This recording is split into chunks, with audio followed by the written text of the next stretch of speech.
La session ordinaire du Conseil des ministres s'est tenue ce jeudi 8 décembre 2022 de 10h à 12h sous la haute autorité de son Excellence Monsieur le Président du CNRD, Président de la Transition, chef de l'État, chef suprême des armées, le colonel Mamadi Doumbouya.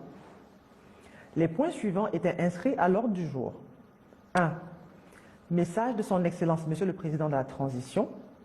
2. Compte rendu de la session ordinaire du Conseil interministériel du mardi 6 décembre 2022. 3. Décision du Conseil des ministres. 4. Divers. Message de son Excellence Monsieur le Président de la Transition.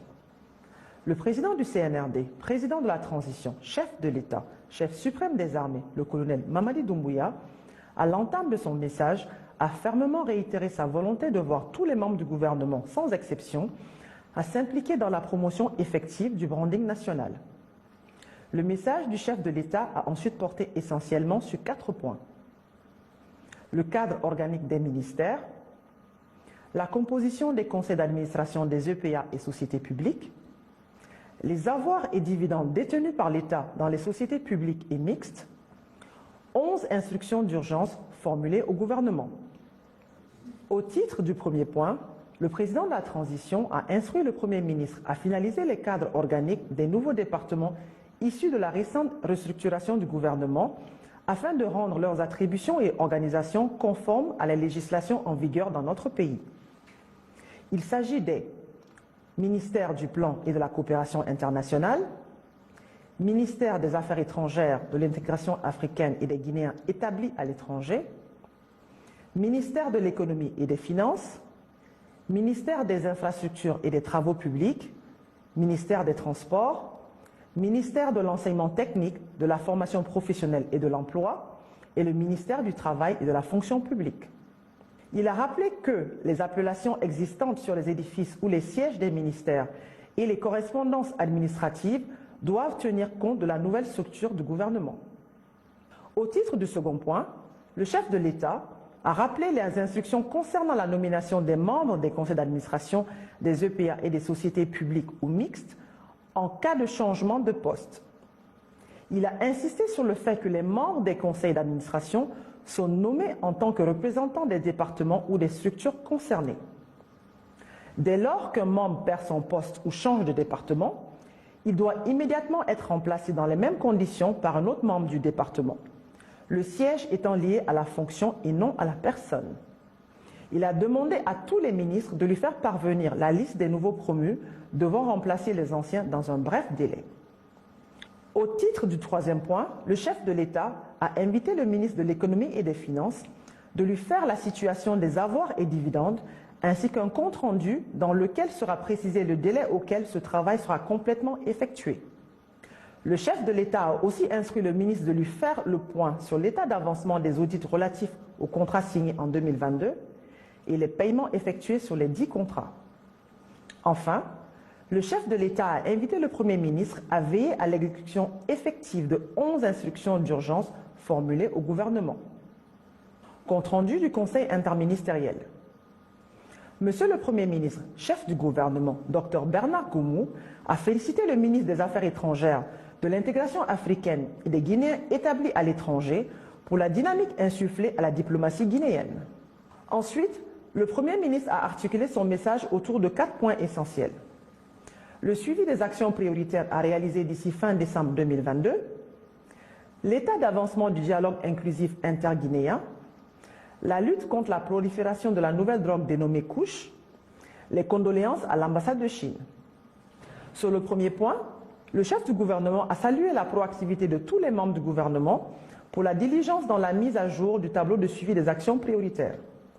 À cet effet, le Premier ministre a rappelé que lors du Conseil interministériel du mardi 29 novembre dernier, il a invité tous les membres du gouvernement à renseigner le tableau de suivi relatif aux activités prioritaires à réaliser d'ici le 31 décembre 2022. Le chef du gouvernement s'est réjoui du fait qu'à date, son cabinet ait pratiquement reçu les informations de tous les départements. Le Premier ministre a encouragé chacun à fournir plus d'efforts en vue de boucler la réalisation de toutes ces actions. Un rapport sera présenté d'ici la fin de l'année au chef de l'État. Au deuxième point de son message, le chef du gouvernement a informé le Conseil que le dialogue inclusif interguinéen lancé le 24 novembre 2022 se déroule dans les conditions souhaitées. Il a également informé le Conseil que le lundi 5 décembre 2022, il a procédé au lancement des travaux en plénière du dialogue, ce qui constitue la troisième phase de ce processus. Il a indiqué que ces plénières consistent à présenter les rapports des travaux des 13 groupes thématiques assortis de recommandations et qu'à l'issue des débats, un rapport général à l'attention des parties prenantes au dialogue sera produit et transmis au gouvernement. Au troisième point de son message, le Premier ministre a informé les membres du gouvernement qu'une réunion s'est tenue à la primature le vendredi 2 décembre 2022, regroupant toutes les parties prenantes à la lutte contre la prolifération des stupéfiants et spécifiquement de la drogue couche. Il s'agit des ministères en charge de la santé, de l'enseignement supérieur, de la recherche scientifique et de l'innovation, à travers l'Institut itinérant de formation et de prévention intégrée contre la drogue et autres conduites addictives, du ministère en charge de la pêche, des services spéciaux de lutte contre la drogue et du centre d'alerte précoce, de la police nationale ainsi que de la gendarmerie. L'objectif était d'élaborer un plan d'action commun et concerté afin d'assurer la veille et une réponse efficace face à ce fléau. Au quatrième point de son message, le Premier ministre, accompagné du ministre secrétaire général du gouvernement, a représenté le chef de l'État à l'ambassade de Chine en Guinée pour présenter les condoléances d'usage du gouvernement guinéen et du peuple ami et frère de Guinée suite au décès de l'ancien président Jiang Zemin. Au titre des communications, ministère des Transports. Le ministre des Transports a fait une communication relative au projet de permis de conduire biométrique et des immatriculations et réimmatriculations des engins roulants. Décision. Le Conseil, après avoir souligné l'importance du sujet, a instruit au ministre des Transports de poursuivre la concertation avec tous les acteurs concernés en vue d'approfondir la réflexion sur les permis de conduire et de l'immatriculation des engins roulants. De définir le standard de la plaque d'immatriculation en tenant compte de l'évolution technologique qui doit être imposée aux entités concernées. De faire le point de la situation des conventions entre les entités concernées afin de ressortir les manquements et donner un délai pour le respect strict, à défaut, procéder au retrait de la convention. De mettre tout en œuvre pour que les bases de données des dites entités puissent communiquer et être accessibles par l'administration publique, police, gendarmerie, MATD. De travailler avec les ministères de l'enseignement technique, de la formation professionnelle et de l'emploi pour réévaluer les auto-écoles existantes et définir les critères de délivrance des permis aux nouvelles auto-écoles. Au titre des divers, le président de la transition a présenté ses condoléances aux familles des anciens membres du gouvernement décédés. Il s'agit de Feu Ibrahima Souma, ancien ministre des Mines et de la Géologie, de l'enseignement technique et de la formation professionnelle, et de Feu Kemoko Keïta, ancien ministre de l'économie et des finances. Le Premier ministre a, au nom du gouvernement, félicité son Excellence Monsieur le Président de la Transition, chef de l'État, pour sa détermination, son engagement et la constante de sa vision dans la mise en œuvre des actions qui impactent la vie de nos concitoyens.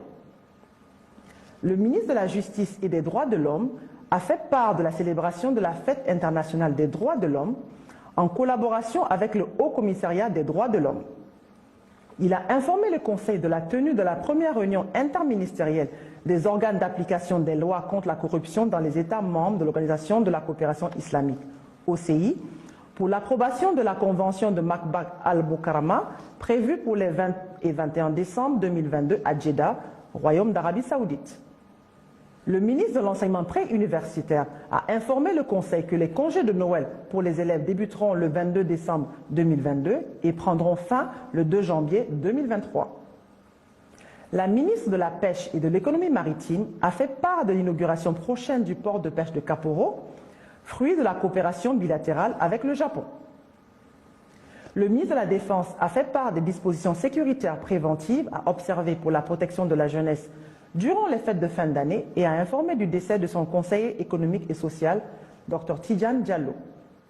La ministre de l'Information et de la Communication a informé le Conseil que désormais, tous les paiements des services de médias publics rattachés au ministère, RTG, Auréa, Radio Rurale, se feront exclusivement par chèque ou virement bancaire uniquement sur les comptes domiciliés au Trésor public pour faciliter le recouvrement et une meilleure gestion des ressources de ces médias. Également, elle a porté à la connaissance du Conseil de la préparation d'une campagne de communication visant à informer la population de la possibilité de recevoir hors bouquet des télédistributeurs les émissions de la RTG 1 et RTG 2 dans le Grand Conakry à l'aide d'un téléviseur numérique et d'une antenne râteau. La ministre de l'Environnement et du Développement durable a informé le Conseil de l'organisation d'une table ronde portant sur la mobilisation des ressources financières pour la mise en œuvre du programme fin de défection à l'air libre à l'horizon 2027. Elle a ensuite fait part de la relance de l'exploitation forestière en application des recommandations du Conseil des ministres du 15 octobre 2022. Cette autorisation s'étend du 1er décembre 2022 au 30 juin 2023. L'exportation du bois brut reste strictement interdite. La ministre du Commerce, de l'Industrie et des PME a informé le Conseil de l'organisation à Conakry du 19 au 21 décembre 2022 de la deuxième édition du Salon de l'Industrie de Guinée, cycle 2022, au chapiteau Baïssa avec pour thème « À l'ère de la ZLECAf, quelle stratégie pour le renforcement de la compétitivité des entreprises industrielles ?» Elle a indiqué que les pays invités d'honneur sont la République du Mali et le Royaume du Maroc. Le ministre de l'Énergie, de l'Hydraulique et des Hydrocarbures a informé le Conseil qu'une délégation du gouvernement de la République de Guinée, conduite par son Excellence Monsieur le Premier ministre, s'est rendue dans la région de Caille, République du Mali, pour prendre part à la cérémonie officielle d'inauguration du barrage hydroélectrique de Gouina. Il a aussi informé le Conseil de la date proposée pour l'inauguration du poste source de capacité installée de 150 MVA sur la ligne de 110 kV à Sanoya, Koya, réalisée par INEO France.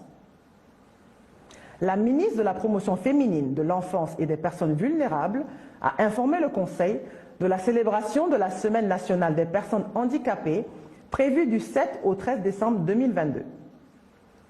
Le ministre secrétaire général de la Présidence de la République a fait part de la commémoration de la Journée internationale de lutte contre la corruption prévue le 9 décembre 2022 dans les 6 communes de Conakry et dans les 7 régions administratives sous le thème « Soyons unis contre la corruption ».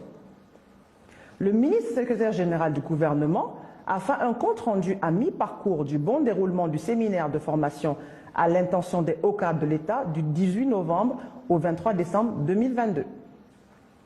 Le ministre des Transports a informé le Conseil de l'inauguration du ponton de Fotoba et du quai de Sandervalia prévu le 10 décembre 2022. Conakry, le 8 décembre 2022, le Conseil des ministres.